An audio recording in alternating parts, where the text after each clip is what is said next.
We're live. What's up, everybody? Welcome back to Henshin Gate. I'm Jared. Ron here. Yeah, Ryan's here. All right, welcome back to our finale. Now I must press play. This is the finale of season 1 to Power Rangers HyperForce. Yeah. Got episodes 24, 25. We kind of are, well, a week late with this, but that's because last week was Avengers. Avengers happened last week. So if you haven't seen Avengers yet, go see Avengers. After you watch us, go watch Avengers. Seriously. Yes. What else? Oh, I had laid out a tweet for the Henshin Gate Twitter account. I have it ready. I told our Twitter guy to not post it yet because I want to wait until most likely Sunday night to give a chance for everybody to see Avengers. Because we don't want to be one of those people. Yeah, we're not those guys. We're not going to spoil it because after we review this, you'll understand why. And there's also a recent episode of Kamen Rider Build that came out this week that was airing last weekend that kind of fits the correlation of why we haven't tweeted it yet. Mm-hmm. So go watch Avengers. Watch HyperForce. Yes. Watch Kamen Rider Build to understand what I'm talking. Watch everything. But you can see here setting of where we last left off in our review for Power Rangers HyperForce. Mm-hmm. Our handy HyperForce notepad is not going to be used for this review. We're going straight through the finale of episodes 24 and 25. No middle ground or review of Lupin Ranger versus Power Ranger. We've already said enough to go watch it. And hopefully you guys don't mind our background noises because Ryan's got something on TV. And I got my window open because it is hot as balls out here in New York now out of nowhere. Oh, yeah. It was like 87 degrees today. Yeah. Yeah. So. Start off. This episode 24 has Andros from Power Rangers in Space. Came in lead. Yes, guest star.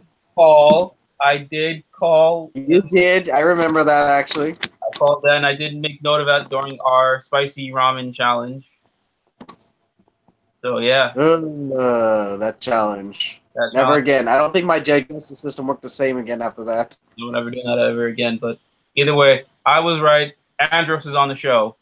But we also got Mike Jin coming back as RPM Gold, and Karen Ashley is Mighty Morphin Yellow. You even get some Norway turns out of Merlin. Come on, that's pretty sick. And Marv can finally meet Merlin. Yay. There we go, finally. And Lena Song from SPD, he joins in too. Oh, she's there too, yay. Yeah, so we got a good reuniting of the Garb. Basically all season 1 guests except Lord Dracon or Tommy. But we already had him. And there's no Super Mega Force Silver. But I think there's a reason why for that. No Super Mega Force Silver. But not gonna complain. I'm not gonna complain about that. We got most of them. Got them. So we starting off with Andros. He's taking account of the villains that are present at the United Alliance. They're a meeting right here with Malagor. Oh, I'm sorry, Dark Spectre. Mm-hmm. They do make reference. That's one thing about this episode I always love. That the Eva Talks will always mention that dude looks like her ex-husband. Right, I remember that. Chichiwe's like, oh, you remind me just of my husband. Actually, with this scene happening right now, this is where we start the episode, where Joe grabs him and teleports him to the HyperForce ship. So yeah, timeline. So this is not going down the way we would hope. So Andros is a little confused. It's like why the Rangers are trying. Andros is confused on what's going on. So the HyperForce team they inform Andros of what's going on with the leader. We know who it is. I think we mentioned that in our ramen challenge that we knew. I knew. I called again who the alliance leader was. It was. What was that? I forgot. I didn't hear you. We did call again. Say it again, man.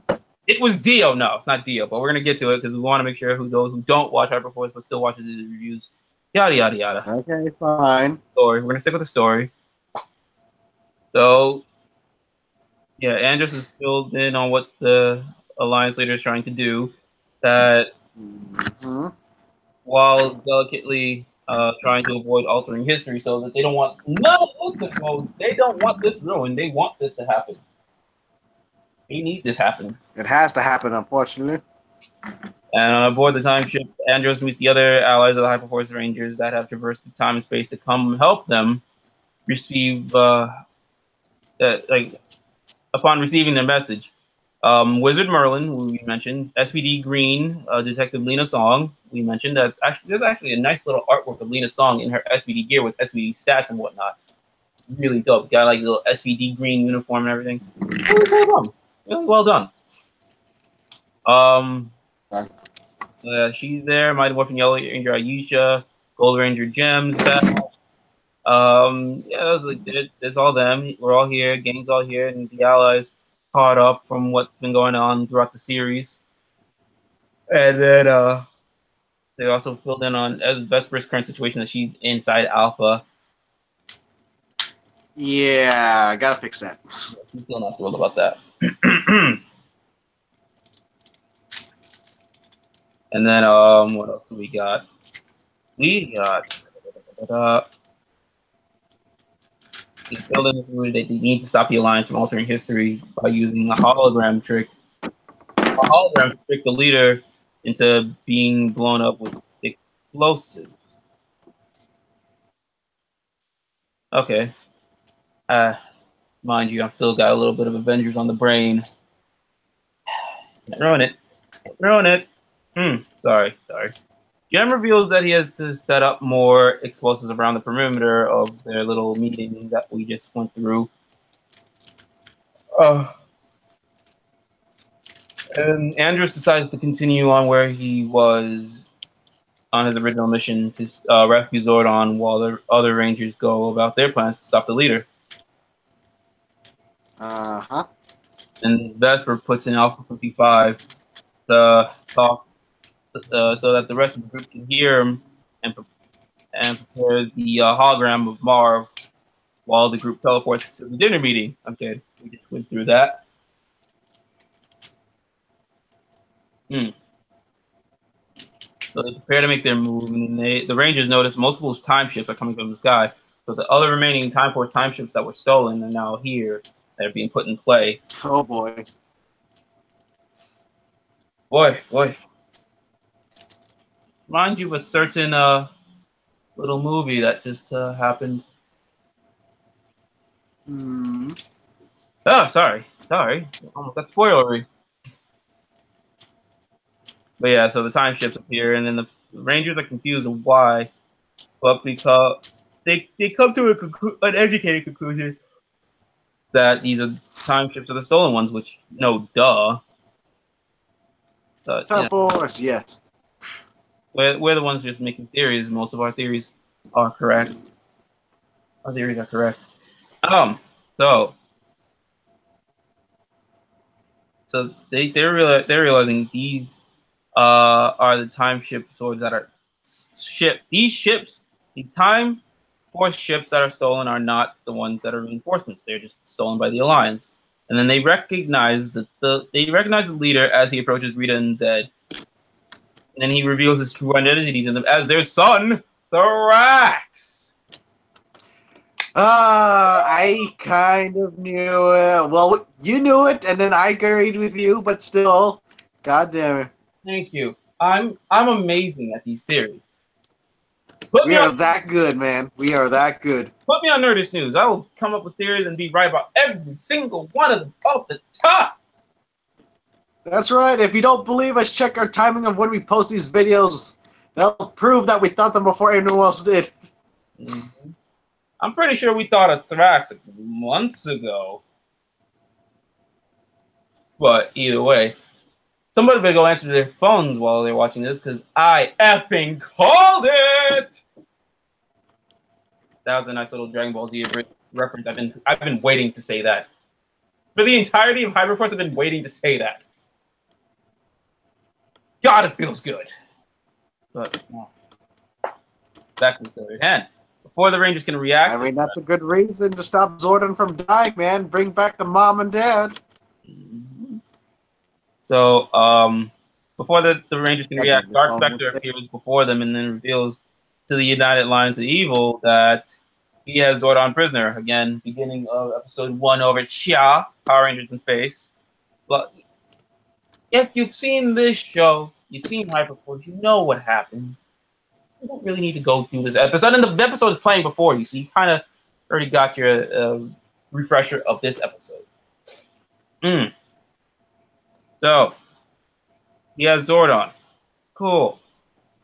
Draining him of his energy. Cool. Andros comes in to distract Thrax by throwing his hood over his head. No. But then he said he's grabbed by Thrax. And then then Thrax impertinently proclaims that his superiority to the crowd of villains is at being ultimate evil. Although I don't know why he's trying to prove anything, because our records show in what was it, Operation Overdrive, he sucked. Yep. He really sucked. That's probably what happened. Is that he realized, okay, I suck. I need to get my act together. Guess what? Well, he was able to disrupt the Rangers morpher, so he did something. Barely anything. But here's what happened. Here's our theory again, our final theory, that Thrax hated himself for being defeated. Or he noticed, because I don't know why Thrax is alive, because he was killed in Operation Overdrive. So what might have happened, he took a glimpse into the future, realized his fate, and then realized, okay, I don't want that to happen. My God, my life is a wreck. Decides to, take a step back, and instead of being all showy like he was in Operation Overdrive, decides to take on an ominous persona, naming himself the Leader, starting a whole new faction called the Alliance, and the events take place here. It's like a little bit of wibbly-wobbly, timey-wimey stuff, but he found out, okay, if I'm going to get defeated in this timeline, I'm not going to let that happen. I'm going to create my own timeline, create my own faction of evil, and this is what we get. It's a theory, but you got to keep on going to find out if that's his real goal and motivation, because he says he wants to restore the balance and restore his family's honor. Avatar, Last Airbender, Prince Zuko. Ooh, weak. So he probably had a little bit of a Zuko complex there. Yep. Let's keep going. So yeah, he proclaims his superiority of being ultimate evil while the HyperForce Rangers set off the perimeter explosives as a distraction, and Chloe transforms into her pink battle warrior. And you make a figure of that. That would be so dope. But we're gonna get to that. So she goes pink battle warrior mode on everybody. Yes. And then let me see. Sorry, I got off track. Yada. Yeah, pink battle warrior. And then Joe strikes Thrax in the back, causing him to drop Andros. And then Merlin suggests to Marv that this might be perfect time to launch the Marv hologram. Then Vesper grows increasingly annoyed at being referred as Alpha, because she and Alpha has just got problems. No, nothing she can do about it. For now. She eventually complies by launching the Marv hologram, and then Eddie and Jack reach up to Zordon, trying to explain the situation with time being altered and stuff, while trying to save him. A lot. A lot's been going on. A lot's going to happen. So, Jack tells Vesper to quit wasting time by asking for wishes from... Oh, yeah. That happened. He was trying to get wishes out of Zordon like he was a magic genie just because he was in a freaking bottle. That's not how it works. Oh, hey, Vesper. That's why these characters are great, though.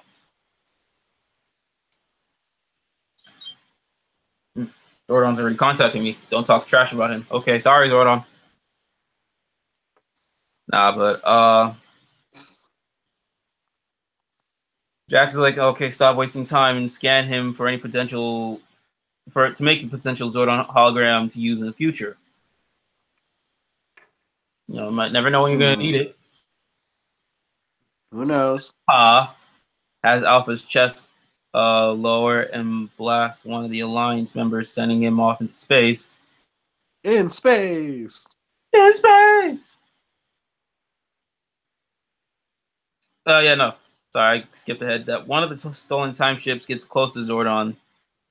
Members of the Alliance launch themselves toward him, and then Vespa, not Vesper. You remember Alpha Vesper? Oh my god! Blasts them into space, and then Eddie and Chloe, they successfully combine their power to freeze the lava, draining Zordon's power. Oh yeah, you guys don't remember? For the entirety of this season, Zordon was dying already from Dark Specter's magma power drain. Yeah. Or magma, I forgot. But either way, it was draining Zordon's power, but they froze it.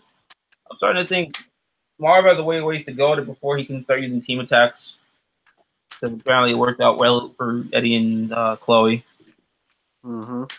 Either way, Jack attempts to expel the lava elsewhere, but fails to do so. So Chloe has Jack launch her in the air. She uses her Hyperion bow to take out the remaining members of the Alliance towards Zordon. And then Zordon would lend little bit of his strength to Eddie to power up his Oceanus Trident. Zordon needs to stop draining his power for these Rangers. Last time he did, that's probably how he got into this mess right here, right now, because he wasn't strong enough because he kept draining his damn power to Tommy. Wow, that makes a lot of sense. That out loud. Rangers do need their 6th Ranger. Yeah, but no, I'm saying that out loud. That makes a whole lot of sense. His powers were weak. He weakened himself more by giving Tommy his power, and then he drained himself more by creating a White Ranger power.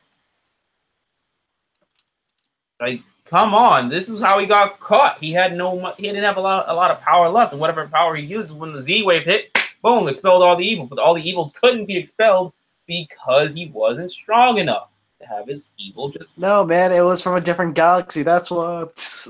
Yeah, either way, his Z wave hit all galaxies though. But not all the galaxies, because obviously he wasn't strong enough.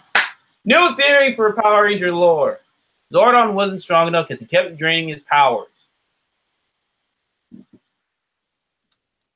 I'm going way off tangent, but that is a damn good theory. I never thought about that till now. So Gem and Goldar, they clash head-to-head in battle. Yes, you might not be green, but you're golden and you're a ranger. I mean, Goldar has a thing of fighting extra rangers. That's the power of 6. That's how he gets his jollies, gets his rocks off. More power to you, Goldie. So they go head-to-head in battle, but then Gem is dazed as he's knocked off the ground, and Aisha tries to distract Goldar with a dance as Andros uses his galaxy glider to strike Goldar. Then Rita and Zed discuss Thrax's potential to succeed and replace Dark Specter because they're like, this could work in our favor. They definitely didn't like Dark Specter. They're like, oh, if he says who he says he is, he might be powerful enough to overthrow Dark Specter. Sounds like some Star Wars mumbo jumbo, like overthrowing the Emperor of Evil and such. Pretty much put it back to their favor. Yeah. Because they always want to be on top. They do. They do. So, moving onwards. Yada, yada, yeah. So, Divatox and Elgar cover under one of the tables as the various factions of the United Lines of Evil are left in confused in the chaos during the various attacks. So, basically, almost similar to what had happened, but I'm guessing it's happening before Astronema shows up. Because if she had shown up, she would have cleaned house. That's kind of why she's our #1 pick in our top 10 villains list. Go back and check that out. Look at that! Wow, long time ago. All right, so I'm so sorry. So they're hiding. They're confusing the chaos. Then Merlin, he lends some of his power to Marv to make the Marv hologram look more spectacular and distract Thrax. That's a mouthful. Distract Thrax. Annoyed though, Thrax begins to drain the crowd of the villains of their energy, killing Elgar, the Machine Empire's Royal House of Gadgetry, and groups of Quantrons in the process. Damn. So not even Forever Red happens. No more Machine Empire. Nice job, guys. No Beetleborg costumes. Oh yeah, that's right.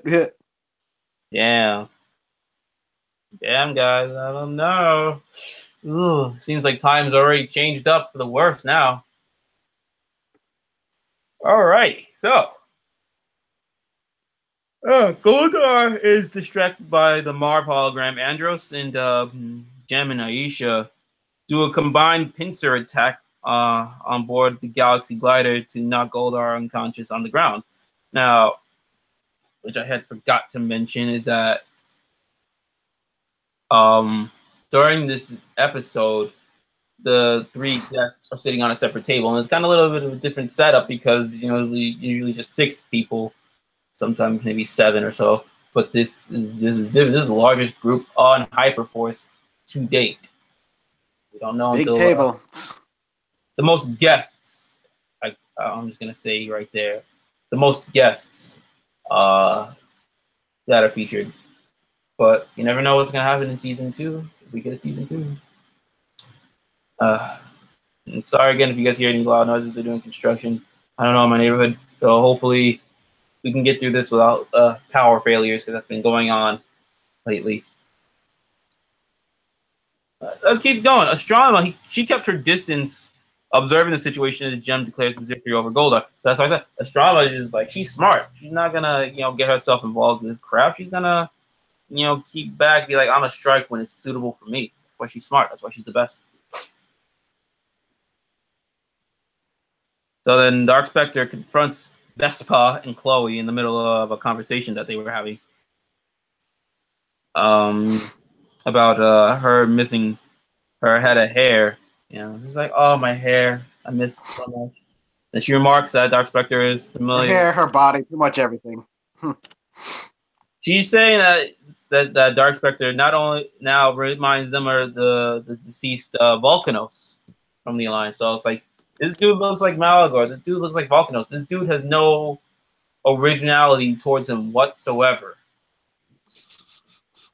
Yeah. That sucks for Dark Spectre. Can't waste a good face. Yeah, right. So, Eddie and Jack try to convince Dark Spectre to destroy Thrax. Thrax, Oh. Mess up with the timeline, I guess. So my best bet is that Rita might already had Thrax at this point. If she's pregnant with Thrax, I don't know. So if he dies here, he's still gonna end up born anyways. So who knows what happened? Although, Thrax's history and origin is a little confusing, so we're not even gonna touch that because that's hurting my brain thinking about it. Yeah, come on, it's Power Rangers. When does everything become logical? True. But Dark Spectre, he doesn't trust the HyperForce Rangers, but agrees that Thrax must be eliminated. And then the Marv holograms continue to make a mockery of Thrax's abilities. It's a joke. Dark Spectre laughs at Thrax, and while he's having a temper tantrum, Thrax begins to absorb Dark Spectre's energy. Okay, this is a different type of Thrax. I still think he's a joke. So Marv and Joe attempt to boost Dark Spectre's power, which I must say right here, that was dumb idea on their part. Yeah, I would never do that. That's not something Goku would do. And this is probably gonna be the last Dragon Ball reference ever, but that's some mess Goku would do. Scratch that. That he's done.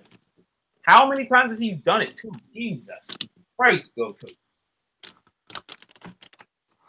I'm lamenting the fact that Goku's done this mess so many times. So many times. In Dragon Ball, Dragon Ball Z. I don't think he did it in GT. Dragon Ball Super. More or less. Yeah, I did it in Dragon Ball Super, sort of, if I can recall, but moving on. Thrax decides that he's had enough and launches a full force of energy back into Dark Spectre's chest, obliterating him. So no more Malagor. I mean Dark Spectre. I mean Volcanos. I mean, yeah, Dark Spectre.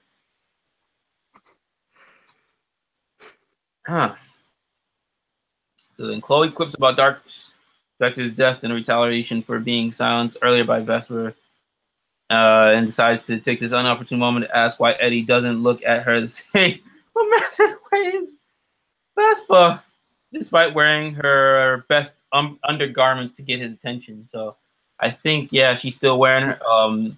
Vespa is in Alpha's body, still wearing Vesper's bra and panties.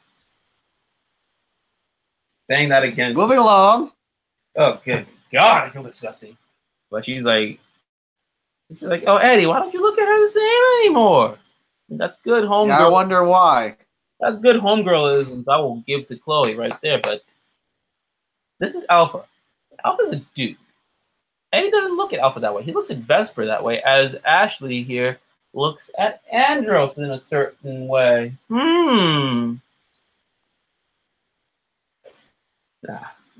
Continuing on, though. One of the Stolen Time ships swoop in and grabs Zordon with a gigantic claw. She's like, Shomp! Grab his ass. And then the Stolen Time ship attempts to pull Zordon inside as Eddie, Chloe, and Vespa grab hold of Zordon, but only Chloe manages to maintain hold of him. And then the HyperForce Rangers. I'm sorry. Andros, Aisha, Jem, Detective Song, and Merlin unleash a full force of their attacks upon Thrax. Nice. He attempts to absorb their attack like some Inuyasha mess with Moroku absorbing, demons and whatnot. Or other nerdy shows that absorb powers and launch it back at them. I can't remember many more at the moment, but yeah, so he attempts to absorb the attack, but he becomes overwhelmed by the power, and he falls over in a massive explosion, unleashing a wave of dark energy upon Rita and Zed, strengthening them. So instead of the Z wave that they've been hit with, they're hit with the Thrax wave. So instead of making them good and turning Rita into the Mystic Mother, like we did have earlier this season as well. No Mystic Mother, no, just an empowered, more powered Rita. So I'm guessing Rita's power level scale is basically Rita became stronger when she was Mystic Mother.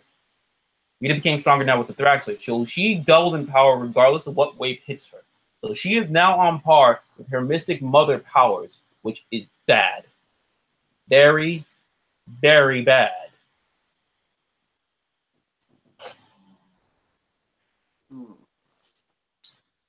So now Rita and Zed decide that a direct attack with their new found powers may not be wise without a plan and teleport away, because it's like they don't know how to use this powers yet. Like how Rita didn't know use Mystic Mother powers yet. No, she's Mystic Mother, but now look at this. Oh dear God, we're screwed. All types of screwed. So yeah, the members of the Alliance on board the Stolen Time ship shoot Chloe off of Zordon's tube, and then she falls upon her Phoenix Hyperzord and attempts to break the claw holding Zordon, but knocks Zordon into the Stolen Time ship instead accidentally. Oh boy. Poor Chloe. Then Andros, Jem, Aisha, Merlin, and Song decide to stay back and hold off a few survivors of the Alliance of Evil as the HyperForce Rangers escape into their ship and chase after Zordon.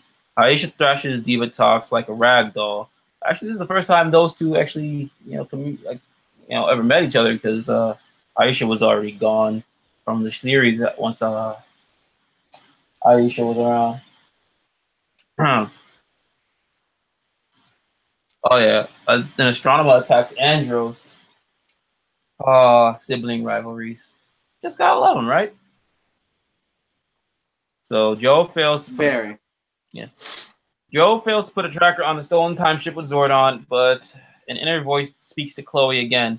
Recognizing the voice is the one who told her to destroy the Chrono Aurora, she pinpoints the stolen time ship with Zordon. As the course of time continues, a lot of things are altered, unfolding events. The HyperForce Rangers they're off to chase Zordon. So this is like Shattered Grid-esque type of change, which is not good. We don't want that guy back.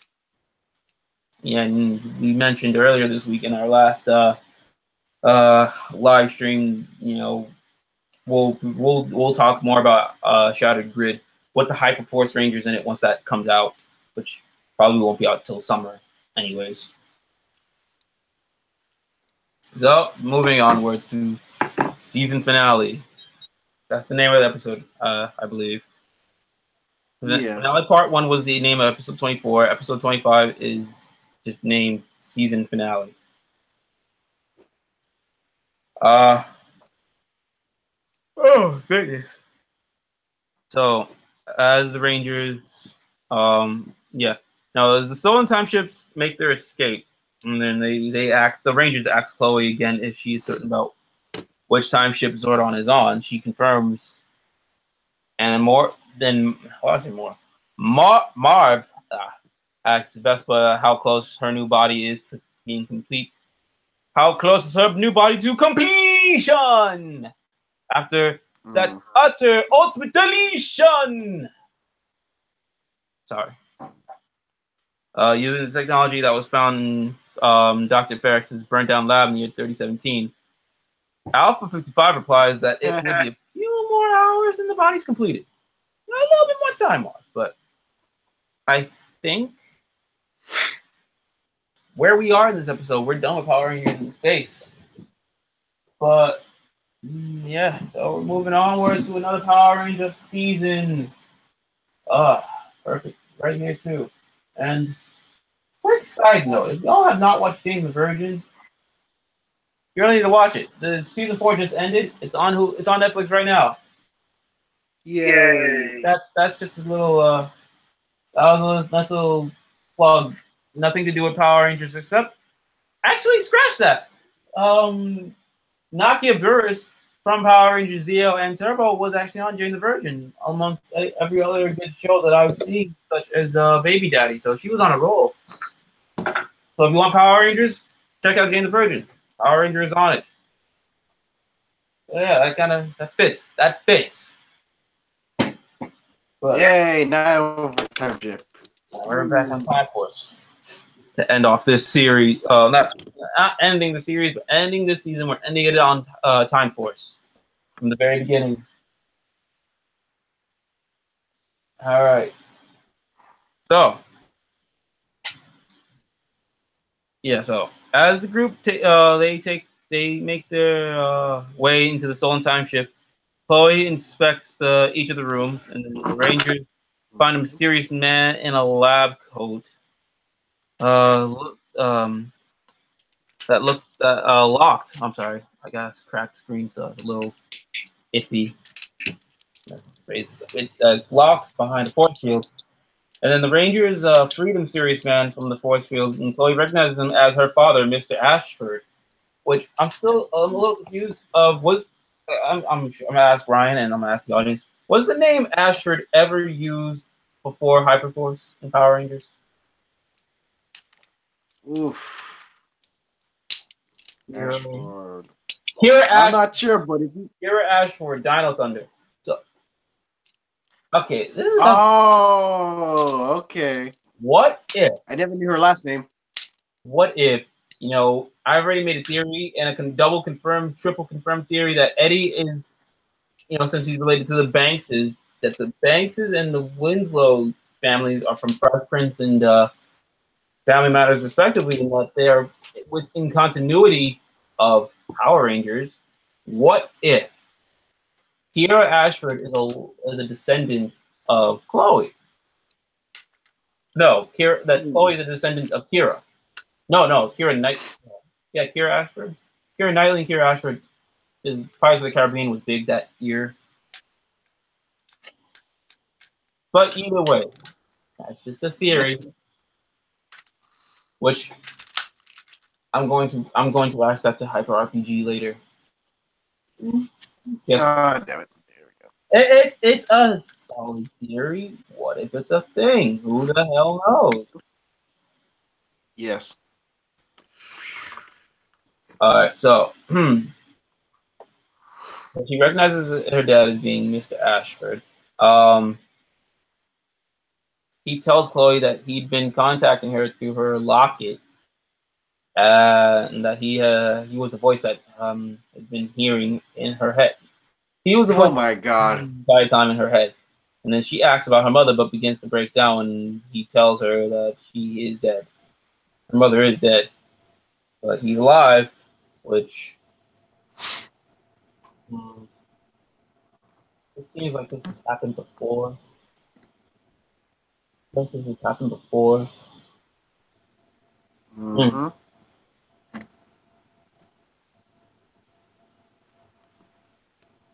I could be wrong. But I'm trying to double confirm my theory of the Kira Ashford. Oh yeah.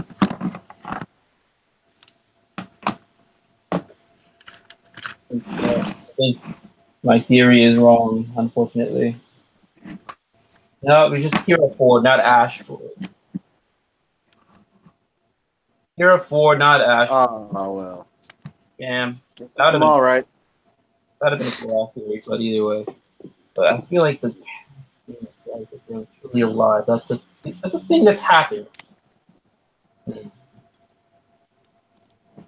But whatever. Mr. Ashford then leads the Rangers back to the Stolen Time ship, telling them that Zordon is too powerful to keep at the front of the ship due to the interference with the electronics. Then he talks to the Rangers about Time Force. Now, as he's continuing talking about Time Force, Alpha detects a Time Force energy signal and trying to access their time ship controls. And he comments under his breath that he is ahead of schedule and drops a force field in between himself and the Rangers. And he tells them that that there is no use in trying to teleport back to the time ship because Scorpina has disabled the controls. And then he warns Scorpina by communicator that Vesper downloads her consciousness from Alpha to partially. He warns her about the Vesper downloading her consciousness from Alpha into the partially completed body on board the time ship, where she regains memories of her past life and death from the tried memory chip from her original body. No, wait, no.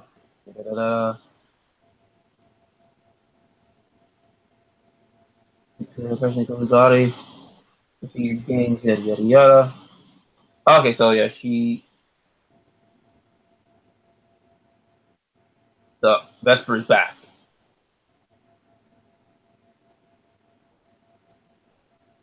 And he warns Scorpina by communicator.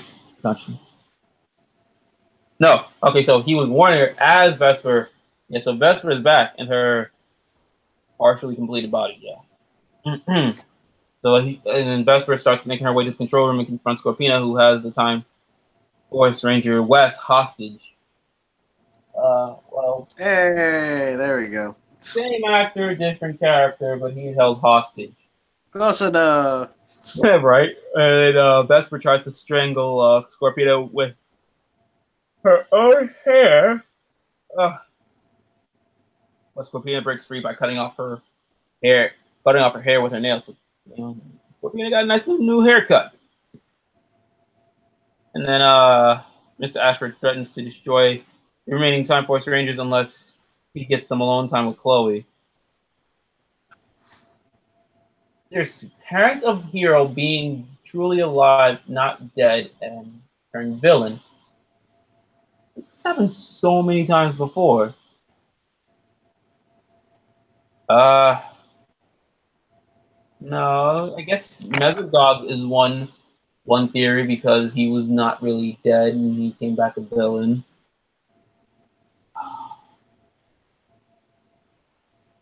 I don't remember at the moment. But I'm sure this thing has happened, and you guys know if this stuff has happened before or recently in media. Sound off in the comments, because that would be very helpful.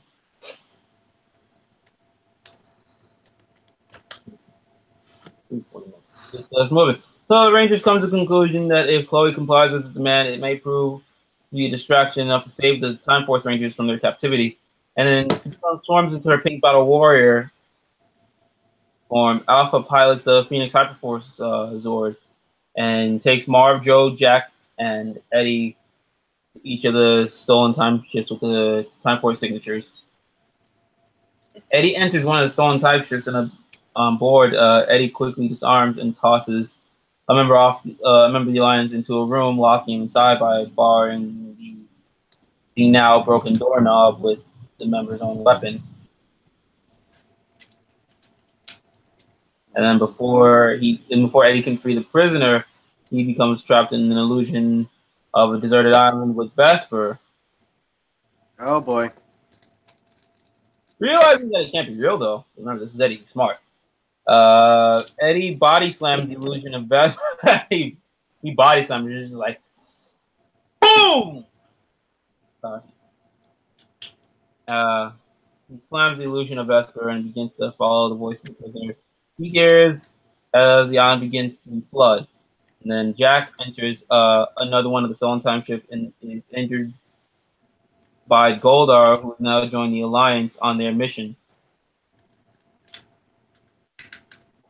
That's okay. But Jack damages Goldar's wing with his serious cannon, and as Goldar in turn jabs Jack in the shoulder. Yeah.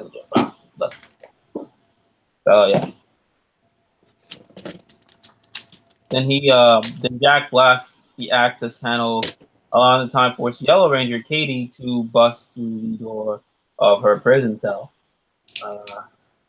Yellow Ranger helping Yellow Ranger. Something might be a little curious about this one. Moving on. Annoyed that Goldar has interrupted her conversation with Jack, Katie punches him upside the face. She's like, boom! Katie is super, super strong. You know, there's something going on with Katie and Jack. And I know the time ship, Joe and Marv break the door, finding Doomstone trying to revive Thrax back to life. I forgot about Doomstone. I forgot what episode we were talking about here with that, but yeah.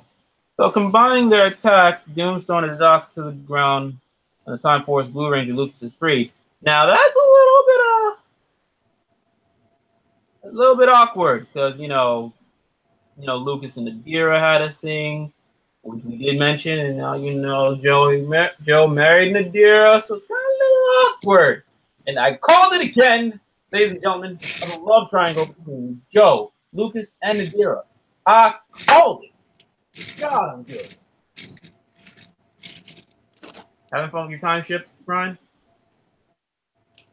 Yes. Are you sure it's not the stolen time ship? Could be. Anyways. It's pretty sick that we get some stolen time ship toys from Hyper RPG, but we cannot talk about that at the end of this episode. We've still got some awkwardness to go through. Oh yeah, and so everybody knows, I've been reading off the notes off the Wikipedia page because taking notes would always be time consuming, and it wouldn't.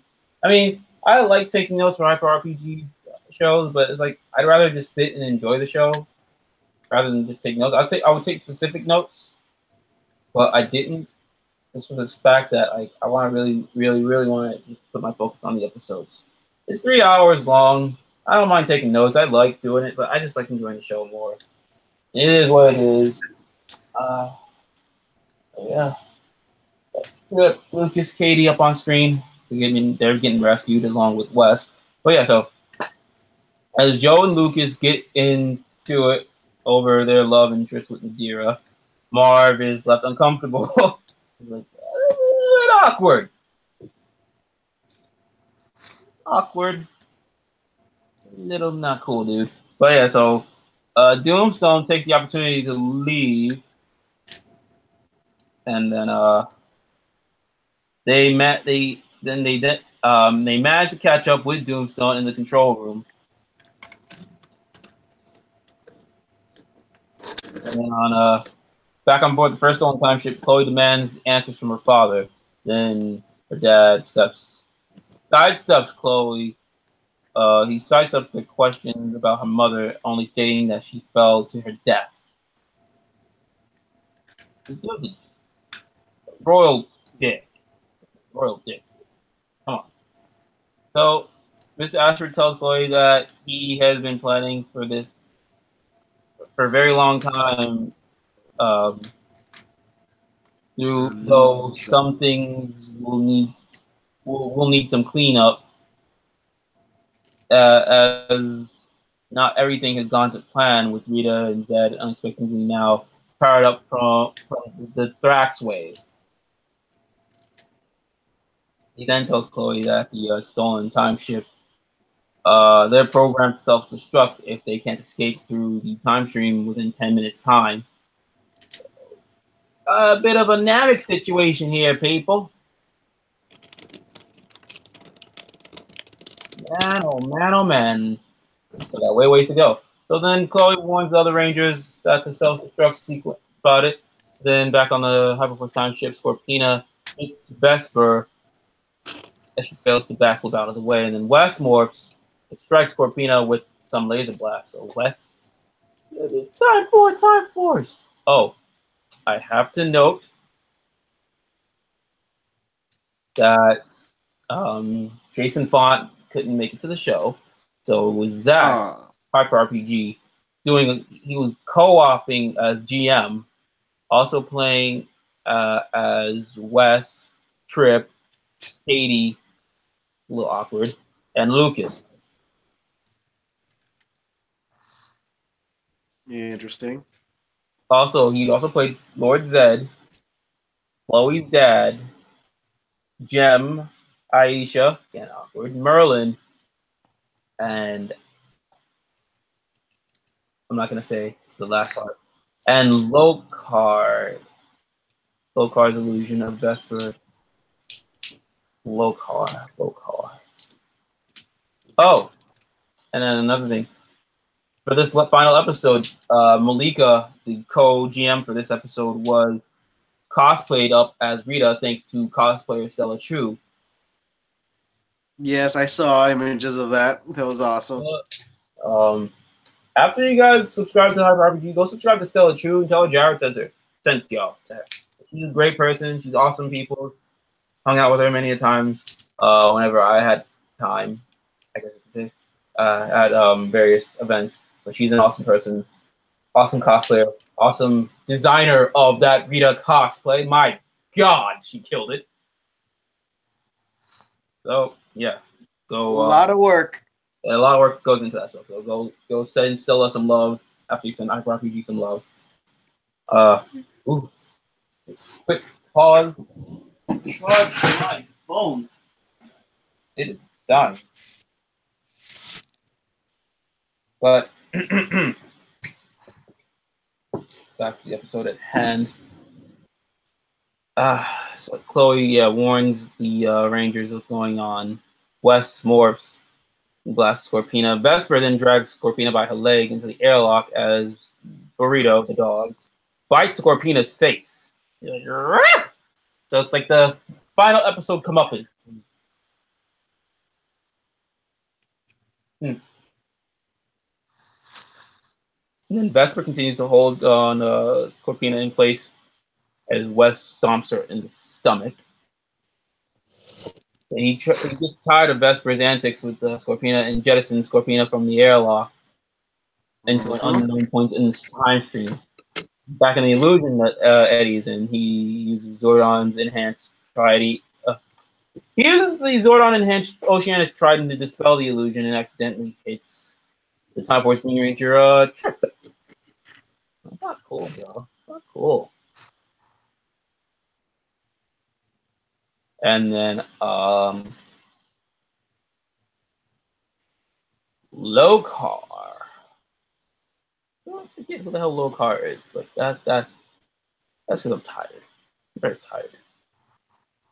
Yeah, Lokar uses his mental powers to mess with Trip and Eddie's minds by making a hole appear, and Eddie uses his trident to dispel the illusion yet again. And Eddie uses hologram technology enhanced by Trip's psychic powers to make a team of Time Force and HyperForce Rangers with Eddie's face to distract Lokar.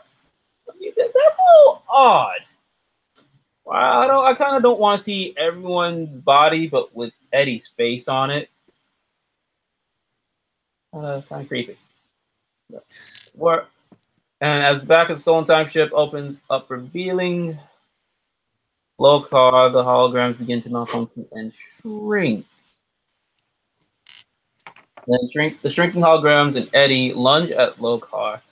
Eddie strikes Lokar, causing him to disappear in the time stream in an explosion of black feathers.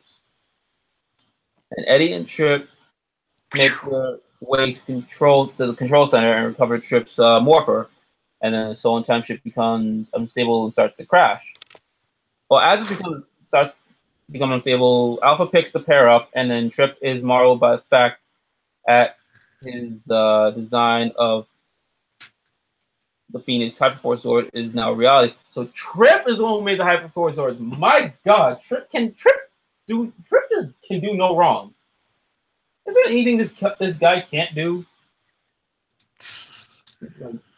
My God. It's because of Time Force Green, the dear married HyperForce Green. What do you know? Also, Lucas's help too, but that's a little bit awkward still. But yeah. Back on board of one of the other Stolen Time ship, Jack hits Goldar in the face. Yeah, sorry about that. I got lost. Back up. But yeah, Jack hits Goldar in the face, and Katie hits him in the abdomen. Then she catches and snaps Goldar's sword into two with her super. Yeah, no, Katie's a chick I never want to get on the bad side because she's scary. Yeah, so she snaps his sword in half.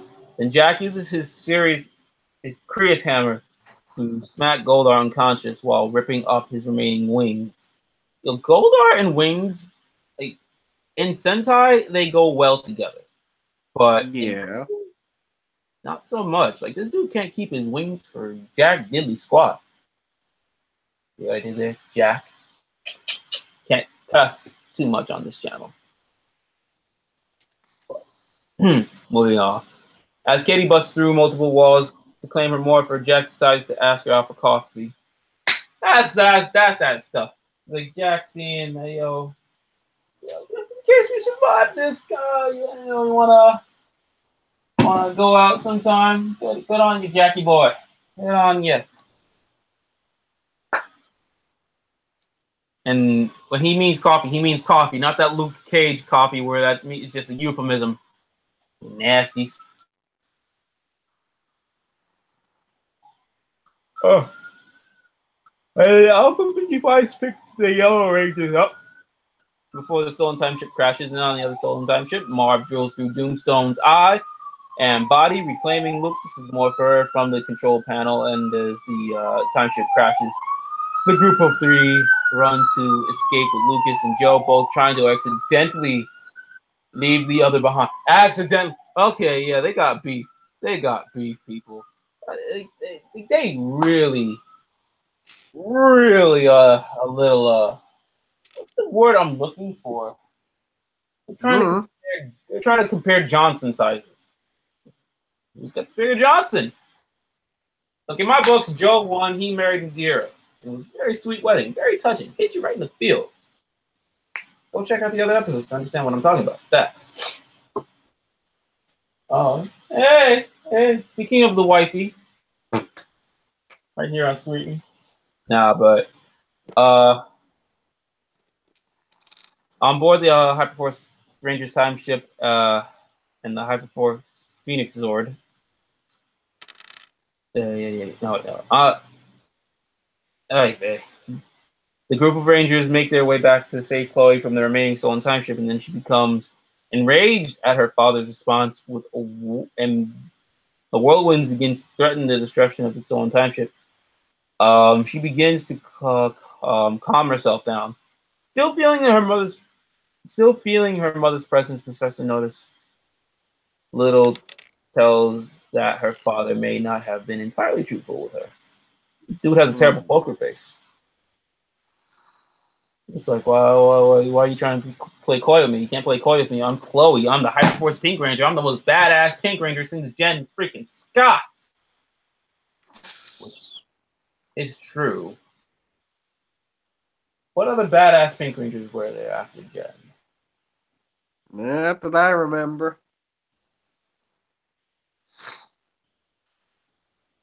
Damn. Just Kimberly and Jen. Because Kimberly came in her own. Hopefully not. Good. Of course, Dial Thunder comes in a close fourth. Thunder Yellow. I think she was pretty badass.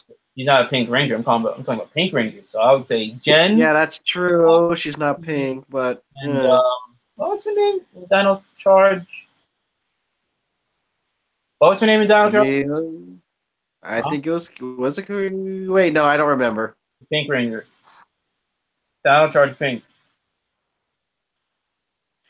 I actually forgot her name in the show. Shelby. Yeah. There we go. Oh, that's it. Shelby's a close fourth. So she's at least top 5 in Pink Rangers. Yeah. So as Chloe's dad teleports away, she attacks the force field and is knocked unconscious. And then as the Rangers enter the stolen time ship and save Chloe, Eddie revives her with a healing charge technology. That healing charge comes in handy. And I want to make note that in the past few episodes that there's been a lot of supers, megas, and ultras thanks to the audience. Yay.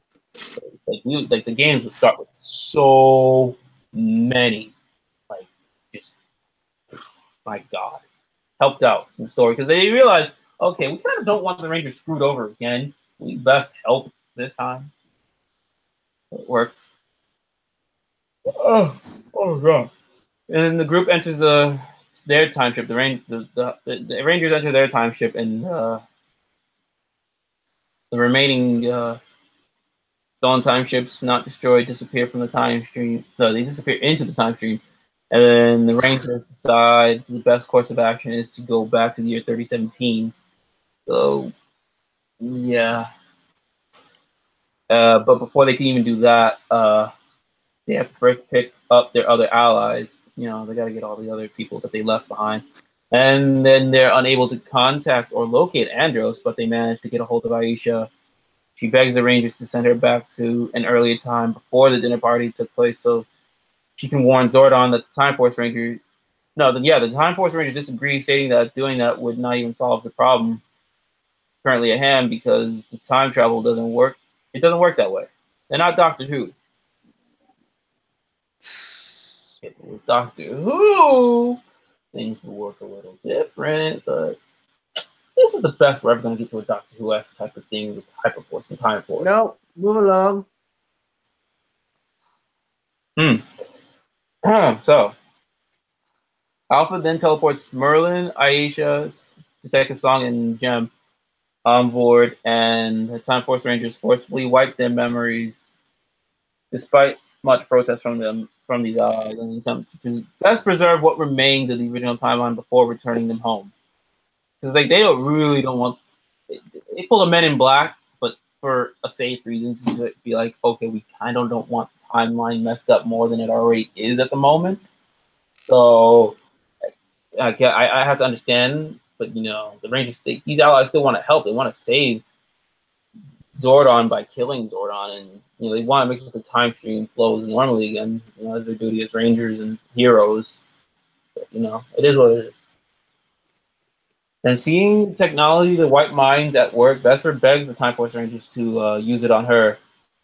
If she's feeling so anguished that the memories of herself burning to death in the endless loop, it's an endless loop in her mind.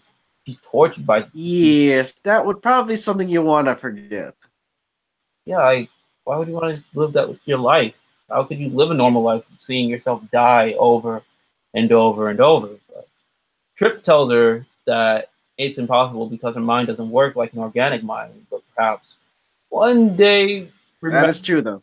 remembering her experience would help her grow as a person. Because they're like, yeah, instead of letting this really get to her, it can help. Still disturbing, but okay. It's very disturbing, but you can use that strength to your advantage to become stronger, to grow as a person. Not as a robot, but as a person. He's still an organic cyborg, like the androids from Dragon Ball. Then she tells Eddie to find and erase every last backup copy she has made for herself, because if she was ever to die again, she would prefer to remain dead instead of coming back even worse off than she is now. I don't think Eddie can do that. But Ed, it's heavy stuff, man. It's heavy stuff. Breaking my heart again. Oh my god, this is just not the week. This was. I can't make the tweet out until Sunday, but you'll understand why. Stuff is hitting me, man. And then Trip looks through the history records, and he concludes that the United Alliance of Evil dinner took place 8 months before Zordon's death, which we've been pointed out. We knew we knew this. So, meaning that they have 8 months to make things right before the time alterations become permanent. I gotta go, but I will try. I had to drop right now. I'll try to make it back. Gotta go. Wait, yeah. Okay, so yes. I'm gonna finish up here, and then Ryan will return, and we'll. All right, in a bit. Ryan will be back, and we'll say our last piece. This is on HyperForce. So, continuing onward. As the allies are dropped off one by one to their respective times and dimensions, HyperForce Rangers discover that Detective Song has disappeared from the time ship. Yeah, I think Trip is like the Doctor Strange of this series, and that Song disappearing is worrisome. Who knows? But the Time Force Rangers and HyperForce Rangers search the entire time ship but are unable to locate her. And then Chloe decides to go off by herself for a while to think about things with her father. And then back in the year 3017, the group finds 3 giant sculptures of Rita, Zed, and Thrax. And then they're confronted and shot by an alternate timeline version of Jen Scott's. You know, not this Jen Scott's, but a different Jen Scott's. Like the Shattered Grid story, I guess you could say. But he's leader of the so they're part of this. They're part of the resistance. And Lucas inquires about the alternate Nadira of this timeline that they learn from Jen that the resistance wants to bring about the downfall of Lady Nadira. So it's kind of sucky for Joe and Lucas. And the Time Force Rangers decide to stay in 3017 to help the resistance, and Marv gives them the communicator to stay in. He gives them a communicator to stay in touch. Then, as the HyperForce Rangers board the time ship, say their goodbyes, Trip hugs Joe, and Katie kisses Jack on the cheek. You know, that's cute. And then, while pushing Marv 5 feet away for his friend zone comment. He's like, oh, Joe ain't getting on Nookie. He's in the friend zone forever. And back on the Moon Palace in the year 98, during Power Rangers in Space, the dark-powered enhanced Zed and Rita return home. And since now they're fueled by the energy of Thrax's anger and the knowledge of the future, and fate become good with Zordon die, they tear the palace apart. And then she says that they could have Goldar clean up the mess. And then Zed informs Rita that Goldar never came back home. So they decide that they can make a new and better Goldar with their enhanced powers, and then they plot their path to victory. But that was actually a secret ending after everything had gone down. So that is it for Power Rangers HyperForce Season 1. And Ryan isn't back yet, but I'm going to say my piece right now. Doing these reviews for the past couple months has been a lot of fun.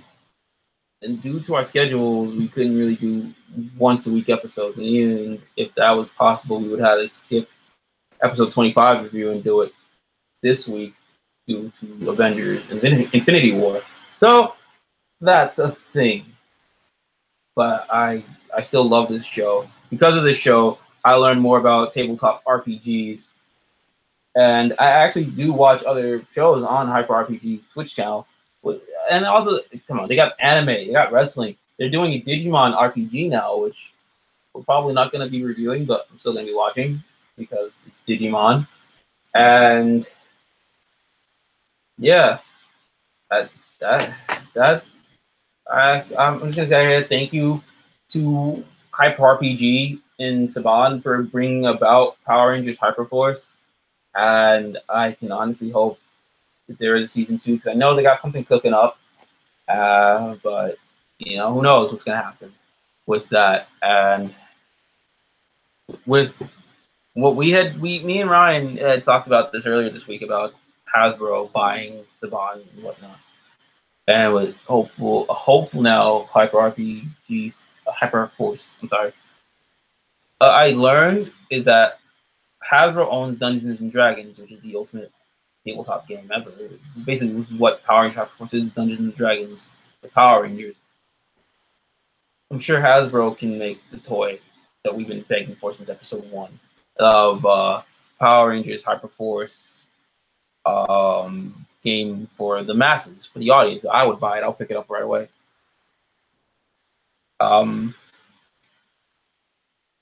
With Hasbro now owning the rights to Power Rangers, maybe we can also get some HyperForce figures of all the Rangers, Pink Battle Warrior Mode, Chloe. That would be really dope.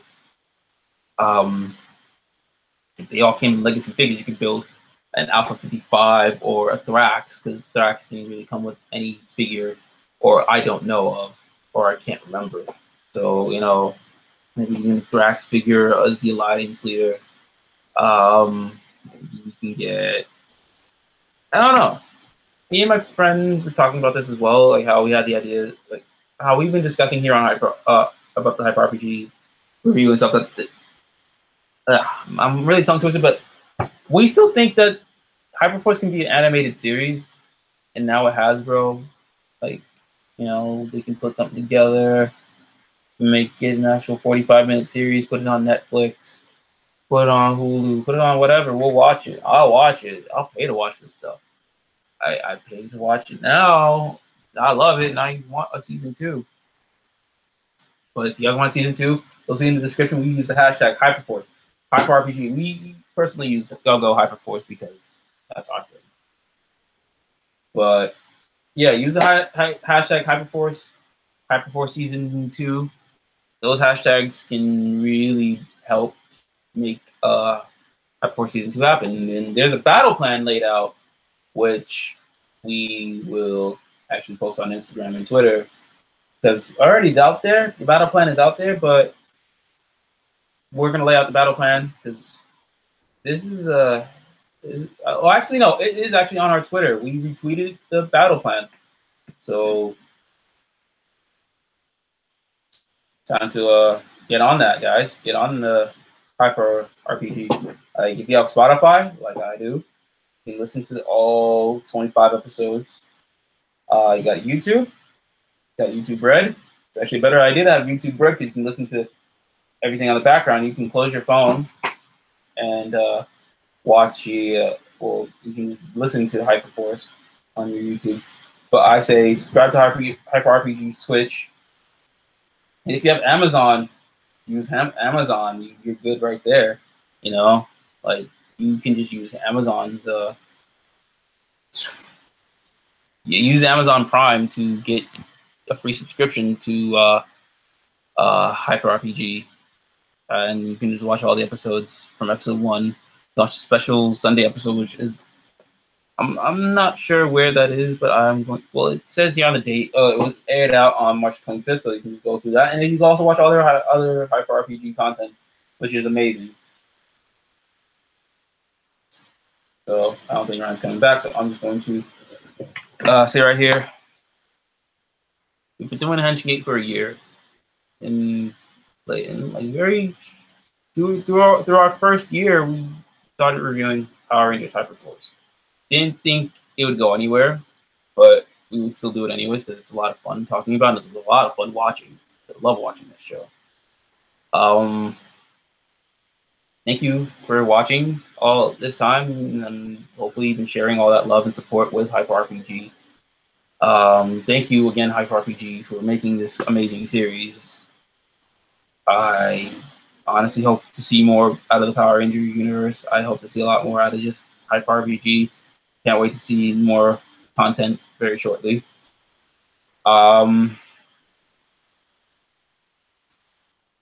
Yeah, hopefully we can see some HyperForce toys, see some HyperForce games, something. Yeah. Oh, Ryan is actually back. Yeah. I just finished up the review for the episode. So Ryan, basically I'm gonna just fill you in right now that the Rangers after the Rangers got the Time Force. Yeah. Ow. After the Rangers got the Time Force Rangers, they went back to 3017 to a different timeline. It's a different time, like Shattered Grid. Different type of Gen Scots, Shattered Grid. And now the Rangers got to figure out how to fix this. And then basically the Rangers have to go back to 1998, 8 months before Zordon is destroyed to make sure they can figure this out. And there was a secret ending where Lord Zed and Rita are going to make a stronger Goldar with their enhanced powers. That's like a post-credit thing, but I was right now just thanking HyperRPG, thanking for the viewers for watching since October. Do you have any last words for this series or season? I say thank you for this incredible, fun story, man. That's all I can say. Kevin and Mark are busy, so they can't be here, but obviously they would, be remiss to say that if HyperRPG, I don't think they would be remiss, but they would enjoy playing HyperForce as well. Because especially they knowing Dungeons and Dragons. This is me. I don't know a damn thing about Dungeons and Dragons, but because of HyperForce, because of HyperRPG, I actually understand it a bit more. And I was also stating right now, we did not say because we didn't know, Hasbro owns Dungeons and Dragons. And with this whole Power Ranger deal, hopefully Hasbro can make HyperForce an actual game now, So, yeah. What do you think Hasbro will actually make a HyperForce game, Ryan? I guess we could have our own adventure. It's like D&D, just with Power Ranger stuff. Why not? I mean, because Hasbro owns D&D, it would be a big waste of opportunity right there. Oh, right. I almost forgot before we sign off. There's actually HyperForce merch out there now. There's HyperForce T-shirts, which mine's is on the way. T-shirts, why not? On our Instagram a couple days ago about it. I think I do need it. Mine's is on the way. Ryan, you gonna get the HyperForce T-shirt? Send me a link. Where do I get it? It's on our Instagram page. All right, I'll check Instagram. This is why we have a social media guy. See, this is why I'm not a social media guy. But yes, pick up the HyperForce shirts. Subscribe to HyperRPG on YouTube, Twitch, Facebook, Instagram, Twitter, Spotify. You can listen to HyperForce on Spotify. You can listen to HyperForce, I think, on iTunes.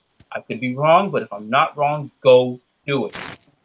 Support HyperForce, support HyperRPG, and Ryan, after you left, I also mentioned that Hyper RPG is doing a Digimon tabletop game now. Oh boy, more So work to do. and now Digimon is owned by Hasbro as well. We can get a Digimon Hyper RPG board game. Who the hell knows? We need a Digimon RPG game. We're not going to be reviewing it because it airs Sundays and we have other things to do. We got other content to make. A lot of content to make, but we're not going to talk about it here because we right now just want to just say a lot of praises for Hyper RPG. You guys did amazing. You guys killed it. Zach, Malika, all the Hyper RPG crew killed it. Peter Darso, Andre Meadows, the Black Nerd, Christina V, Megan Camarena, Paul Schreier, Yoshi Darso, all the guests who came aboard, all of y'all killed it. I'm still a little upset at Dan Higgins for not making a Batman or Nightwing reference, but that's just me. Other than that, y'all killed it, and thank you for bringing these characters to life in more ways than one in this medium and spectrum. And I can't wait to see you guys have in store, and hopefully season 2 happens. You know, we're hoping for HyperForce season 2. We're hoping for more out of these characters, see more interactions out of these Rangers, especially out of Joe and Lucas. See what they do about Nadira. That's actually gonna be fun, awkward but fun. So yes, thank you guys, thank you audience. Damn, I can't stop thanking Hyper RPG. Thank you, Hyper RPG. Thank you, Saban Brands, when you guys were making it. Thank you for making this amazing show. Thank you for giving us the opportunity to talk about it and review it, you know, in our own way. And thank you to the Power Ranger community just for being awesome forever. And hopefully, you know, we'll see you guys with more stuff soon.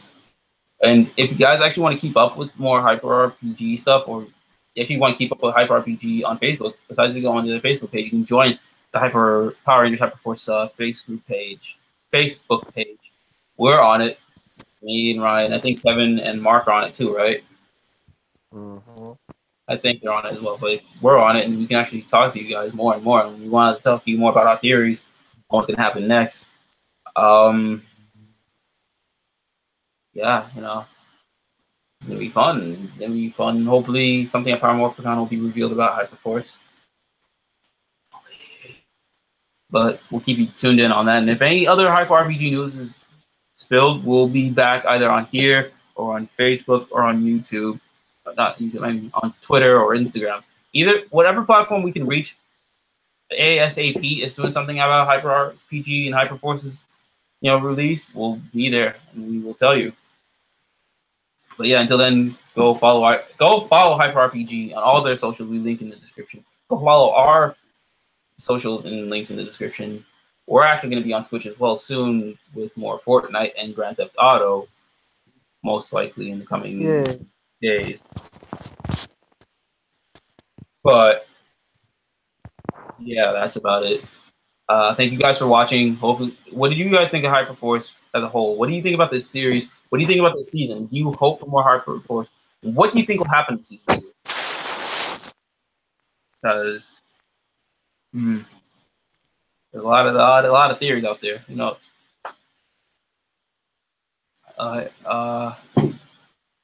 Until then, guys, thank you. Follow everything. Give this video a like. Share with everybody. Click the bell icon to be notified when we go live like this or post a new video, and we will be posting more content very soon. We'll actually be tweeting it out very soon what we're going to be doing for the next couple of videos. Yeah, just go show Hyper RPG a lot of love and support. Thank you again one last time, Hyper RPG. Thank you. And yeah, you know. Well, if you need something else to watch, I have another suggestion. We have something called 10 Candles. It's a horror type RPG. It's pretty interesting. Watch 10 Candles. And Mike Jin, who was on Hyper, is in it. RPM Gold Ranger, he's on that series. So go watch that. And then on Fridays, Peter Sudarso plays Power Rangers Fantasy Wars on a Hyper RPG. So you guys got a lot of stuff to watch. A lot of stuff. Mm-hmm. Love My Hero Academia. Who doesn't love My Hero? Plenty to offer. They talk about it on HyperRPG. You got anime stuff there. Go watch it. Yeah, that's about it now. That's all we got out of the way. And you can gush about that real quick. But until then, thank you for watching. Catch you guys later. Peace.